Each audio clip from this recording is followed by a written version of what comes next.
தனக்காரகன லக்னாதிபதியாக கொண்ட நம்மளுடைய தனுசு ராசி என்பர்களுக்கு வருகின்ற நாட்கள் எப்படி இருக்குது அப்படிங்கிறத தொடர்ந்து பார்க்கலாம். குறிப்பாக அந்த மே மாதத்தில் ஒரு சில மாற்றங்களை நீங்கள் சந்திக்க போகிறீங்க. அதெல்லாம் மட்டும் கொஞ்சம் எச்சரிக்கையாக இருந்தீங்க அப்படின்னா கண்டிப்பாக இந்த மே மாதம் அப்படிங்கிறது நீங்கள் சாதிக்கக்கூடிய மாதம், எடுக்கிற காரியங்கள் எல்லாம் வெற்றியாகக்கூடிய ஒரு மாதம். அது என்ன அந்த ஒரு விஷயம் எச்சரிக்கையாக இருக்கணும் அப்படிங்கிறத தொடர்ந்து இந்த வீடியோவில் ரொம்ப விளக்கமாக சொல்லியிருக்கோம். நிச்சயமாக நல்ல ஒரு யூஸ்ஃபுல்லான வீடியோவாக தான் இந்த வீடியோ இருக்கும். அதனால் வீடியோவை கடைசி வரைகளும் பாருங்கள். நீங்கள் இப்போ தான் ஃபஸ்ட் டைமாக நம்ம சேனலை பார்க்குறதா இருந்தால் நம்ம சேனலை சப்ஸ்கிரைப் பண்ணிக்கோங்க. இந்த தனுசு ராசி என்பர்களுக்கு இந்த மே மாதம் எப்படி இருக்குது, எந்த விஷயத்தில் எச்சரிக்கையாக இருக்கணும் அப்படிங்கிறத தொடர்ந்து பார்க்கறதுக்கு முன்னாடி இந்த தனுசு ராசி என்பர்களுடைய இயல்பான குணாதிசயங்கள் எப்படி இருக்கும், இவங்களுடைய கேரக்டர்ஸ் எல்லாம் எப்படி இருக்கும் அப்படிங்கிறத தெரிஞ்சுக்கலாம். ஏன்னா நீங்கள் நம்ப மாட்டீங்க, ஜோதிடம் அப்படிங்கிறது ஏதோ சொல்கிறாங்க நம்மளும் பார்க்குறோம் அப்படிங்கிற மாதிரி நீங்கள் பார்ப்பீங்க. இந்த தனுசு ராசி என்பர்கள் பார்த்திங்கன்னா உங்களுக்கு லக்னாதிபதியாக குருவாக இருக்கிறதுனால நல்ல ஒரு அறிவாற்றல் நிறைந்தவங்களாக இருப்பாங்க. நல்ல ஒரு விவேகமானவங்களாக இந்த தனுசு ராசி என்பர்கள் இருப்பாங்க. வெளிநாட்டுக்கு செல்லக்கூடிய ஒரு யோகமுள்ள ராசி தான் இந்த தனுசு ராசி அப்படின்னே சொல்லலாம். வயதில் மூத்தவங்களை பார்த்தா ரொம்ப மரியாதை கொடுப்பாங்க. படித்த ஆசிரியரை இன்னும் போய் மதித்து அவங்களுக்கு மரியாதை கொடுக்கக்கூடியவங்களாக தான் இந்த தனுசு ராசி என்பர்கள் இருப்பாங்க. அந்த மாதிரி யாராவது இருக்கீங்களா அப்படிங்கிறத மறக்காமல் இந்த தனுசு ராசி என்பர்கள் யாராவது இந்த வீடியோ பார்த்துட்டு இருக்கீங்க அப்படின்னா தெரிவிங்க. ரொம்ப சுறுசுறுப்பான மனநிலை கொண்டவங்க, எதையுமே புரிந்து செயல்படக்கூடிய ஒரு மனநிலை கொண்டவங்க அப்படின்லாம் இந்த தனுசு ராசி என்பர்களை சொல்லலாம். வாழ்க்கையில் முற்பகுதியை விட பிற்பகுதி அப்படிங்கிறது இவங்களுக்கு நல்ல ஒரு செல்வ செழிப்பு அதிகரிக்கக்கூடிய ஒரு பகுதியாக தான் இருக்கும். முற்பகுதியில் கொஞ்சம் கஷ்டப்படுவாங்க, சின்ன சின்ன இன்னல்கள் வரும், சண்டை சச்சரவுகள் வரும், குடும்பத்தில் சின்ன சின்ன குழப்பங்கள் வரும்.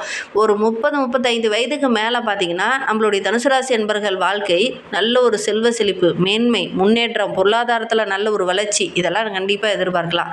பார்க்குறதுக்கு ரொம்ப ஒரு அழகான தோற்றமுடையவங்களாக தான் இந்த தனுசு ராசி என்பர்கள் இருப்பாங்க அப்படின்னே சொல்லலாம். இவங்களுடைய மனம் எப்படி தெரியுமா, நல்ல ஒரு தாராள மனம். யாருக்காவது ஒரு கஷ்டம் அப்படின்னா ஓடி போய் உதவி செய்யக்கூடியவங்களாக தான் இந்த தனுசு ராசி என்பர்கள் இருப்பாங்க. இவங்களுடைய சுறுசுறுப்பை பார்த்து மற்றவங்களாம் ஆச்சரியப்படுவாங்க. எப்படா எந்நேரம் பார்த்தாலும் இப்படி சுறுசுறுப்பாகவே இருக்கிற, எப்படி அவ்வளோ துணிச்சலாக இருக்கிற, எப்படி அவ்வளோ தைரியமாக இருக்கிற அப்படின்னு தான் எல்லோரும் கேட்பாங்க. விளையாட்டுத்தனமும் உங்களுக்கு கொஞ்சம் அதிகம், குறும்புத்தனமும் உங்களுக்கு கொஞ்சம் அதிகம், அதே மாதிரி தற்புகழ்ச்சியும் உங்களுக்கு கொஞ்சம் அதிகம் அப்படின்னே சொல்லலாம். எந்த ஒரு விஷயத்துலையும் சுயநலமாக அதிகம் யோசிக்க மாட்டாங்க. மற்றவங்களுக்கு ஏதாவது உதவி பண்ண முடியுமா, மற்றவங்களுக்கு ஏதாவது ஹெல்ப் பண்ண முடியுமா அப்படிங்கிற ஒரு மனநிலை தான் அதிகமாக இந்த தனுசு ராசி என்பர்களுக்கு இருக்கும் அப்படின்னே சொல்லலாம். அதே நேரத்தில் இந்த தனுசு ராசி என்பர்களுக்கு ஆன்மீகத்தில் ஒரு அதீத ஈடுபாடு இருக்கும். உங்களுக்கு இருக்கா இல்லையாங்கிறத மறக்காமல் எங்களுடைய கமெண்ட் பாக்ஸில் இந்த தனுசு ராசி என்பர்கள் யாராவது பார்த்துட்டு இருக்கீங்க அப்படின்னா மறக்காமல் தெரிவிங்க. உங்களுடைய குலதெய்வ பெயர் என்ன அப்படிங்கிறத எங்களுடைய கமெண்ட் பாக்ஸில் தெரிவிங்க. உங்களுடைய குலதெய்வம் ஒரு ஆண் தெய்வமாக இருந்தது அப்படின்னா அமாவாசை நாட்களில் போய் ஒரு 9 தேங்காய் தீபம் போட்டு வழிபடுங்க. உங்களுடைய குலதெய்வம் ஒரு பெண் தெய்வமாக இருந்தது அப்படின்னா பௌர்ணமி நாட்களில் போய் ஒரு 9 தேங்காய் தீபம் போட்டு வழிபடுங்க. கண்டிப்பாக நீங்கள் எந்த விஷயம்லாம் தடைபட்டு நிற்கிதுன்னு நினைக்கிறீங்களோ அந்த விஷயமெல்லாம் உங்களுக்கு வெற்றியாக அமையும். பொதுவாகவே நம்மளுடைய தனுசு ராசி என்பர்கள் ஒரு ஸ்தாபனம், ஒரு தொழில் இதையெல்லாம் நிர்வகிக்கக்கூடியவங்களாக தான் இருப்பாங்க. பொதுவாக ஒரு வீட்டிலே இருக்காங்களா கூட இவங்க தான் அந்த குடும்பத்தையே ரன் பண்ணக்கூடியவங்களாக இருப்பாங்க. இவங்களுடைய உதவி இல்லாமல் மற்ற எந்த விஷயமும் செய்ய முடியாது. அந்த மாதிரி தான் இவங்களுடைய தனுசு ராசி என்பர்களுடைய செயல்கள் எல்லாமே இருக்கும். பழமையான விஷயங்கள் பேசுறது, வேத சாஸ்திரங்களை பற்றி தெரிஞ்சுக்கிறது இதெல்லாம் கொஞ்சம் அதீத ஈடுபாடு உடையவங்களாக தான் நம்மளுடைய தனுசு ராசி என்பர்கள் இருப்பாங்க அப்படின்னு சொல்லலாம். மற்றவங்களுக்கு ரொம்ப உண்மையாக இருப்பாங்க, மற்றவங்களுக்கு ரொம்ப உதவிகரமாக இருப்பாங்க, நினைத்ததை சாதிப்பாங்க. இவங்களுக்கு கொஞ்சம் இலகிய மனப்பான்மை அதிகம். மற்றவங்களுக்கு ஏதாவது கஷ்டம் வந்துடுச்சு அப்படின்னா ஓடி போய் உதவி செய்கிறது. ஏன்னா இங்கே குருவோடைய நட்சத்திரத்தில் பிறந்ததுனால ஒரு தயால குணம், அதே நேரத்தில் மற்றவங்களுக்கு உதவணுங்கிறத அந்த தாராள மனப்பான்மை இதெல்லாம் இந்த இயல்பாகவே இந்த தனுசு ராசி என்பவர்கிட்ட இருக்கும். நல்ல ஒழுக்கமுடையவங்களாக இருப்பாங்க. ரொம்ப மனிதாபிமானம் உடையவங்களாக இந்த தனுசு ராசி என்பவர்கள் இருப்பாங்க அப்படின்னு சொல்லலாம். சகோதரருக்கு ஒரு பிரச்சனை, சகோதரிக்கு ஒரு பிரச்சனைனா முதல்ல ஆளாக போய் நிற்கக்கூடியவங்க இந்த தனுசு ராசி என்பவர்களாக தான் இருப்பாங்க. உறவினர்கள் இவங்களை ஒரு சில இடத்துல நம்ப வச்சு ஏமாத்திடுவாங்க. அதில் மட்டும் கொஞ்சம் கவனமாக இருந்துக்கோங்க. உறவுகளுக்கு ஒரு பிரச்சனைனா முதல்ல ஆளாக போய் நிற்பீங்க, தயக்கம் காட்ட மாட்டீங்க. இருந்தாலும் உறவுகள் ஒரு சில விஷயத்தில் உங்களை தூண்டி விட்டு ஏதாவது காரியத்தை சாதிச்சுப்பாங்க. அதில் மட்டும் கொஞ்சம் கவனமாக இருந்துக்கோங்க. நல்ல ஒரு இனிமையான குரல் வளம் படைத்தவங்க தான் இந்த தனுசு ராசி என்பர்கள். இவங்களுக்கு கடவுள் நம்பிக்கை அப்படிங்கிறது அதிகம். இவங்களுக்கு ஒரு பிரச்சனை வந்துடுச்சு, கோபம் வந்துடுச்சுன்னா அப்படி சத்தம் போட்டு பேசக்கூடியவங்களாம் இந்த தனுசு ராசி என்பர்கள் இருப்பாங்க அப்படின்னே சொல்லலாம். உங்களுடைய வீட்டில் யாராவது தனுசு ராசி என்பர்கள் இருக்காங்க அப்படின்னா அவங்களும் இந்த மாதிரி தான் சத்தம் போட்டு பேசுகிறாங்களா அப்படிங்கிறத மறக்காமல் எங்களுடைய கமெண்ட் பாக்ஸில் தெரிவிங்க. சரி, இவங்களை பற்றி நம்ம சொல்லணுன்னா நிறைய விஷயங்கள் சொல்லிக்கிட்டே போகலாம். நம்ம அடுத்தடுத்த வீடியோக்குள்ளே தொடர்ந்து பார்க்கலாம். வருகின்ற நாட்களில் இந்த மே மாத கிரக அமைப்புகள் நம்மளுடைய தனுசு ராசி என்பர்களுக்கு எப்படி இருக்குது, என்னென்ன மாற்றத்தை கொடுக்க போகுது, என்னென்ன விஷயங்கள்லாம் உங்களுக்கு சாதகமாக இருக்க போகுது அப்படிங்கிறத தொடர்ந்து இந்த வீடியோவில் பார்க்கலாம். நீங்கள் இப்போ தான் ஃபஸ்ட் டைமாக நம்ம சேனலை பார்க்குறதா இருந்தால் நம்ம சேனலை சப்ஸ்கிரைப் பண்ணிக்கோங்க. கூடவே இருக்கிற பெல் ஐக்கானையும் கிளிக் பண்ணிக்கோங்க. அப்போ தான் நாங்கள் போடுற ஒவ்வொரு வீடியோவுமே உங்களுக்கு நோட்டிஃபிகேஷனாக வரும். நீங்கள் தனுசு ராசி அன்பராக இருந்தால் மறக்காமல் நம்மளுடைய சேனலுக்கு ஒரு லைக் கொடுத்துட்டு உங்களுடைய உறவுகள் வகையில், நண்பர்கள் வகையில் யாராவது தனுசு ராசி அன்பர்கள் இருக்காங்க அப்படின்னா மறக்காமல் இந்த வீடியோவை அவங்களுக்கும் ஷேர் பண்ணிவிடுங்க. தனுசு ராசியில் நீங்கள் எந்த நட்சத்திரத்தில் பிறந்தீங்க, உங்களுடைய இஷ்ட தெய்வ பெயர் என்ன, உங்களுடைய குலதெய்வ பெயர் என்ன அப்படிங்கிறத மறக்காமல் எங்களுடைய கமெண்ட் பாக்ஸில் தெரிவிங்க. உங்களுக்கு ஜோதிட ரீதியாக ஏதாவது சந்தேகம் இருக்குது, ஜோதிடர்கிட்ட ஏதாவது ஆலோசனை வேணும், உங்களுடைய ஜனன ஜாதகத்தை ஏதாவது பார்க்கணும் அப்படின்னா டிஸ்கிரிப்ஷனில் ஜோதிடரோட வாட்ஸ்அப் நம்பர் கொடுக்கப்பட்டிருக்கு. அந்த நம்பருக்கு கால் பண்ணி முன்பதிவு செஞ்சுக்கோங்க. உங்களுடைய சந்தேகங்களுக்கு நல்ல ஒரு தீர்வு கிடைக்கும்.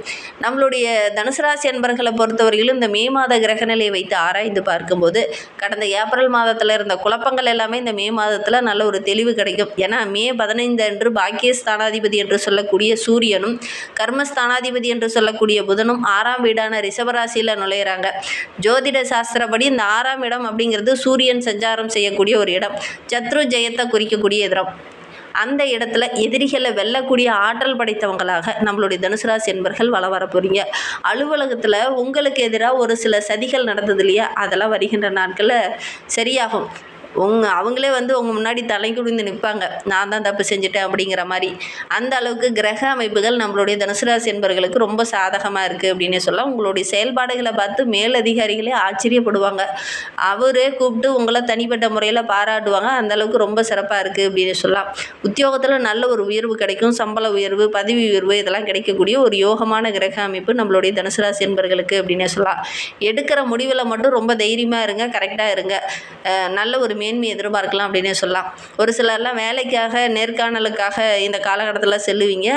சாதகமான பலன் கிடைக்கக்கூடிய யோகம் இருக்குது. வேலை இல்லாத நபர்களுக்கெல்லாம் நல்ல ஒரு வேலை கிடைக்கும். குறிப்பாக அரசாங்க வேலைக்காக முயற்சி பண்ணிகிட்டு இருக்கக்கூடிய தனுசு ராசி என்பர்களுக்கு நீங்கள் விரும்பிய அந்த அரசாங்க வேலை இந்த காலகட்டத்தில் உங்களுக்கு கிடைக்கும். முயற்சி பண்ணுங்கள். அலுவலகத்தில் உங்களுடைய பலத்தை அறிந்து அதற்கேற்ப ஒரு சில விஷயங்களை இந்த காலகட்டத்தில் உங்களுக்கு கொடுப்பாங்க. மற்றவங்களும் உங்களுக்கு ஆதரவாக நிற்பாங்க. அதனால் நல்ல ஒரு மேன்மையாக வருகின்ற நாட்களில் இந்த தனுசு ராசி என்பர்கள் எதிர்பார்க்கலாம் அப்படின்னு சொல்லலாம். வியாபாரிகளுக்கு இந்த காலகட்டம் அப்படிங்கிறது ரொம்ப சிறப்பாக இருக்குது. ஏன்னா 7ஆம் இடம் வாழ்க்கை துணையை குறிக்கக்கூடிய இடம். அந்த இடத்துல உங்களுடைய லக்னாதிபதி குரு அமரும் போது வியாபாரத்தில் நல்ல ஒரு மேன்மை எதிர்பார்க்கலாம். ஏன்னா வியாபார ஸ்தலத்தை குறிக்கக்கூடிய இடமும் அந்த 7ஆம் இடம் தான். அந்த இடத்துல லக்னாதிபதி குரு அமரும் போது நல்ல ஒரு மேன்மை எதிர்பார்க்கலாம் அப்படின்னே சொல்லலாம். 11ஆம் இடத்துல சுக்கிரனும் அங்கே அமரும் போது குரு சுக்கிர யோகம் ஏற்பட போகுது. அதனால் தொழிலை விரிவுபடுத்துனீங்க அப்படின்னா நல்ல லாபம் கிடைக்கும். வாடிக்கையாளர்கள் நிறைய கிடைப்பாங்க. தொழிலில் நல்ல ஒரு அபரிவிதமான வளர்ச்சி, குறிப்பாக கூட்டு தொழில் செய்கிறவங்களுக்கு நல்ல ஒரு அமோகமான லாபம் கிடைக்கக்கூடிய யோகம் இருக்குது அப்படின்னே சொல்லலாம். எந்த ஒரு விஷயத்தில் இறங்குறதா இருந்தாலும் மற்றவங்ககிட்ட டிஸ்கஷன் பண்ணி இறங்குங்க. குடும்ப உறவுங்கிட்ட டிஸ்கஷன் பண்ணுங்கள், நண்பர்கிட்ட டிஸ்கஷன் பண்ணுங்கள். ஃபைனலாக நீங்கள் முடிவெடுங்க. அவங்க சொல்கிறத அப்படியே கொண்டு வந்து இம்ப்ளிமெண்ட் பண்ண வேண்டாம். ஃபைனலாக நீங்கள் டிஸ்கஷன் பண்ணிவிட்டு ஃபைனலாக நீங்கள் முடிவு பண்ணி ஒரு விஷயத்தில் இறங்குங்க. கண்டிப்பாக நல்ல ஒரு முன்னேற்றத்தை எதிர்பார்க்கலாம் அப்படின்னே சொல்லலாம். வருகின்ற நாட்கள் அப்படிங்கிறது நல்ல ஒரு முன்னேற்றத்தை குறிக்கக்கூடிய அருமையான கிரக அமைப்பு தான் நம்மளுடைய தனுசு ராசி என்பர்களுக்கு அப்படின்னே சொல்லலாம். சந்தையில் உங்களுடைய பொருளுக்குன்னு, உங்களுடைய ப்ராடக்ட்டுக்குன்னு தனி ஒரு அங்கீகாரம், நல்ல ஒரு மேன்மை, பொருளாதாரத்தில் நல்ல ஒரு வளர்ச்சி இதெல்லாம் நம்மளுடைய தனுசு ராசி என்பர்கள் எதிர்பார்க்கலாம் அப்படின்னே சொல்லலாம். சிறப்பான லாபம் கிடைக்கும். சிறத்தன்மை பெற்ற இருக்கக்கூடிய கிரகங்கள் லாபாதிபதி சுக்கிரன் 7ஆம் வீட்டில் இருக்கும்போது அவரோட குருவும் இணையும் போது நல்ல ஒரு வருமானம் கிடைக்கும். வியாபாரத்தில் நல்ல லாபம் கிடைக்கக்கூடிய யோகம் இருக்குது அப்படின்னு சொல்லலாம். மே 15க்கு அப்புறம் சூரியனும் அங்கு சேரும்போது பழைய கடனெல்லாம் அடிச்சுட்டு ஒரு நிம்மதியான வாழ்க்கையை நம்மளுடைய தனுசு ராசி என்பர்கள் வாழ போகிறாங்க அப்படின்னே சொல்லலாம்.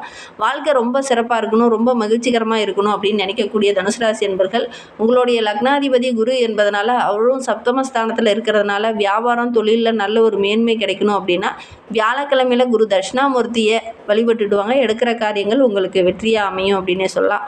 4ஆம் இடத்துல சனி பகவான் இருக்கிறதுனால தாயாருக்கு ஆரோக்கிய ரீதியாக சின்ன சின்ன தொந்தரவுகள் வரலாம். சனிக்கிழமையில் சிவன் ஆலயத்திற்கு சென்று சிவபெருமானுக்கு அபிஷேகத்துக்கு தேவையான பொருள் வாங்கி கொடுங்க. குடும்பத்துக்குள்ளே நல்ல ஒரு அமைதி கிடைக்கும். எடுக்கிற காரியங்களும் உங்களுக்கு வெற்றியாக அமையும். நம்பிக்கையோடு இதை மட்டும் செஞ்சு பாருங்கள். நம்மளுடைய தனுசு ராசியில் பிறந்த 3 நட்சத்திரக்காரர்களுக்கும் வருகின்ற நாட்கள் எப்படி இருக்குது அப்படிங்கிறத தொடர்ந்து பார்க்கலாம். தனுசு ராசியில் மூலம் நட்சத்திரத்தில் பிறந்தவங்களுக்கு வருகின்ற நாட்கள் அப்படிங்கிறது ரொம்ப ஒரு சுமூகமான நாட்களாக அமைந்திருக்கு அப்படின்னே சொல்லலாம். ஏன்னா லக்னாதிபதி சனி பகவான் சுகஸ்தானத்தில் சஞ்சரிக்கிறதுனால இதுவரையிலும் நீங்கள் பட்ட கஷ்டங்கள் பிரச்சனைகள் இது எல்லாமே வருகின்ற நாட்களில் சரியாகும். நல்ல ஒரு சுமூகமான நேரம் இது அப்படின்னே சொல்லலாம். எடுக்கிற காரியங்கள் எல்லாம் ஓரளவுக்கு வெற்றியாமையும், எந்த காரியம் தடைபட்டு நினைச்சோ வருகின்ற நாட்கள் அந்த காரியம் வெற்றியாமையும் சாதகமாக அமையக்கூடிய யோகம் இருக்குது. உங்களுடைய உழைப்புக்கேற்ற நல்ல ஒரு அங்கீகாரம் கிடைக்கும் அப்படின்னே சொல்லலாம். உத்தியோகத்தில் இருக்கிறவங்களுக்கு கொஞ்சம் வேலை பளு அதிகமாக இருக்கும். மற்றபடி எடுக்கிற காரியங்கள் எல்லாமே ஓரளவுக்கு வெற்றியாக இருக்கும் அப்படின்னே சொல்லலாம். பூராடம் நட்சத்திரத்தில் பிறந்தவங்களுக்கு வருகின்ற நாட்கள் அப்படிங்கிறது ரொம்ப சிறப்பாக இருக்குது. ஏன்னா உங்களுடைய ராசிநாதன் குரு சப்தமஸ்தானத்தில் செஞ்சிருக்கிறதுனால இந்த காலகட்டம் அப்படிங்கிறது உங்களுக்கு ரொம்ப சிறப்பான காலகட்டமாக அமைந்திருக்கு. குரு பார்க்க கோடி புண்ணியம் அப்படின்னு சொல்லுவாங்க. அந்த வார்த்தைக்கு ஏற்ப தான் இந்த காலகட்டத்தில் நீங்கள் எடுக்கிற காரியங்கள் எல்லாமே உங்களுக்கு வெற்றியாக அமையும். நினைத்ததை சாதிக்க போகிறீங்க. குடும்பத்தில் நல்ல ஒரு சுபிச்சம், நல்ல ஒரு மகிழ்ச்சிகரமான விஷயம், சுப செலவு செய்ய வேண்டிய ஒரு சூழ்நிலை இருக்குது. உத்திராடம் 1ஆம் பாதத்தில் பிறந்தவங்களுக்கு வருகின்ற நாட்கள் அப்படிங்கிறது ரொம்ப ஒரு சிறப்பான நாட்களாக அமைந்திருக்கு. வேலை தேடிட்டு இருக்கிறவங்களுக்கு நல்ல ஒரு வேலை கிடைக்கும். வேலையில் ஒரு பிரச்சனை இருந்தது, எனக்கு சம்பள உயர்வு கிடைக்கல, ஊதிய உயர்வு கிடைக்கல, பதவி உயர்வு கிடைக்கல அப்படின்னு கவலைப்பட்டு இருந்தவங்களுக்கு இதெல்லாம் கிடைக்கக்கூடிய யோகம் இருக்குது அப்படின்னு சொல்லலாம். வீட்டில் இருக்கிற பெரியவங்களுடைய அன்பு ஆதரவு கிடைக்கும்.